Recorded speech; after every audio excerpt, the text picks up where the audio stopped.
Welcome everybody to the Q1 YouBloom semi-finals 2011. It's not X Factor, it's not American Idol, it's not Pop Idol. We're not here to judge you, we're here just to make comments on the songs and to vote for them and see it through to the next round. Say a prayer for the holy ones. We know not what the future holds, and I've been waiting so long. Citizen Skin is a beauty shop in Santa Monica. So it's a sort of an odd combination really, because you don't expect to hear that kind of soundtrack. I know these guys also are based in Germany, where they've been fine-tuning their skills, but not enough. This makes me sound incredibly old, but listening to that, the reference point that was coming out for me was Den Jericho. That's a very long time ago. But it is that kind of like... obscure. It's meant to be a kind of a big, lush, joyful, energetic sound. What bothered me was it was so close to being a song, and I kept waiting for the chorus to kick in. Yeah. There's probably an amazing hook in one of their other songs, and what they need to do is do the brave thing, put them together, and then suddenly they'll have one good one. Nigel Grange is off, but he sent us in his comments. On its own, a merely okay song. Any success depends largely on performance and image. From just this, I think not. You know, as Conor said, the ingredients are definitely there. As Roop said, I've heard it a million times. Elevated from the million times to the 1,000,001.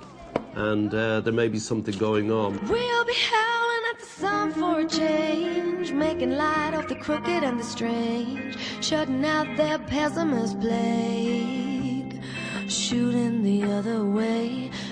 The two different voices, his voice is not so interesting, her voice is certainly more interesting, but ultimately not sure about the songwriting. I think it's the best thing we've heard so far in its ambition. I'm not sure there's a place for it.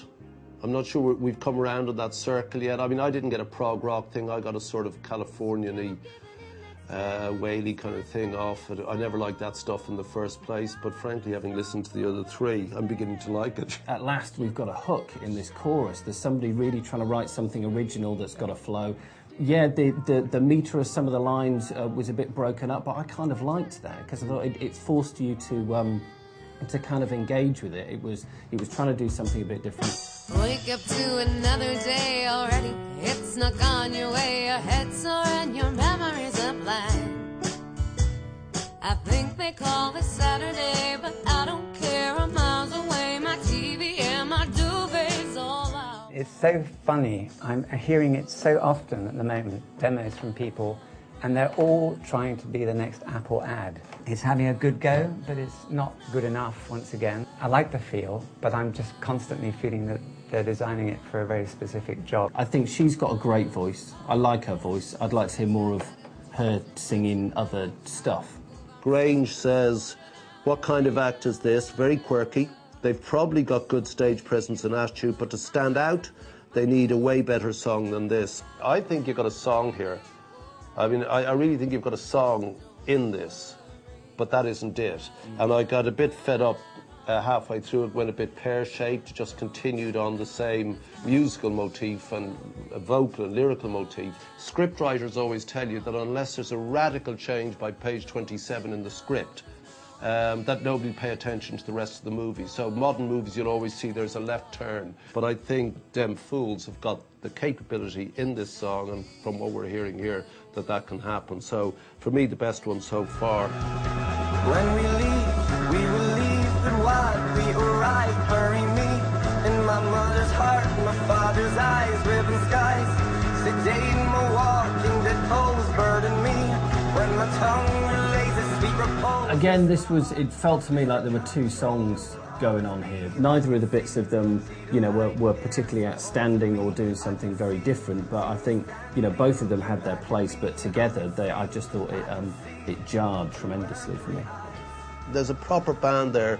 The guy can sing. It's a little too much down in that Bono range, you know, and I don't think he should go into the hiccuping, you know, sort of over the top, the then Jericho skidsy type thing.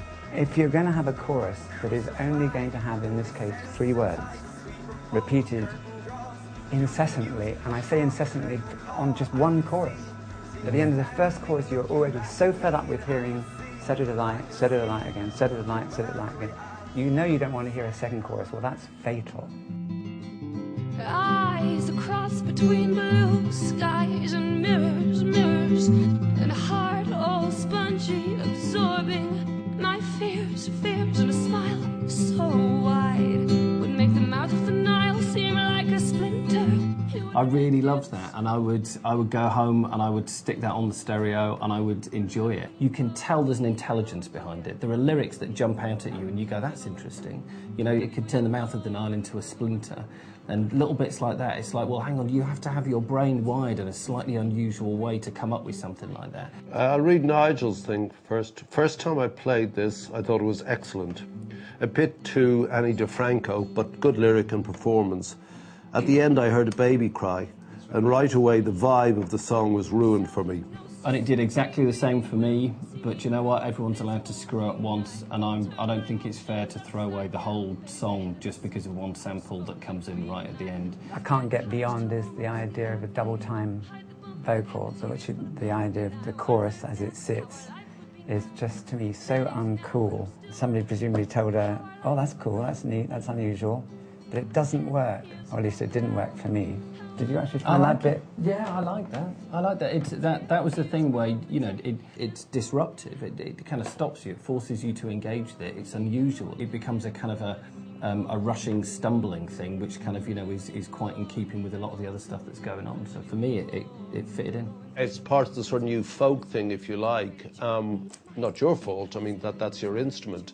But trying to find, yet again, something that suits where you want to be at with that voice and with those lyrics, that's the key. But like everyone else, more intriguing than anything, intriguing is the word, more intriguing than anything we've heard so far. Cruising down the street with my head down, feeling so free.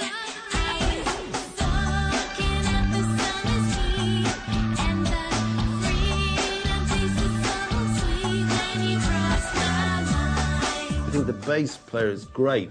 I love what he's doing, and that's what gives it the B-52 stuff. They've got, you know, something going on and an idea that's coherent and clear, and it works across the band, and it's a proper record. Well, it's a girl, it's not a band. Okay. And in 2002, she had a track which I noticed called Butterfly Girl. And I think the reason that I noticed it was because she was naked in it, which as a bloke is noticeable, I have to say. And she, at that point, looked very blonde and looked very, very much like Lady Gaga was to look. You know, the production's a little bit of a mess, but it doesn't matter. I mean, if you learn anything as a band, never give an A&R guy a slickly produced demo, because otherwise he's got nothing to add and he can't justify his job. And you could see that this brought into a proper studio and handled properly. You could bring it even more to life. Your point about not having a chorus, that's the thing that's holding it back. And I think it's that far away from being a pop record, but it is that last little bit that it needs.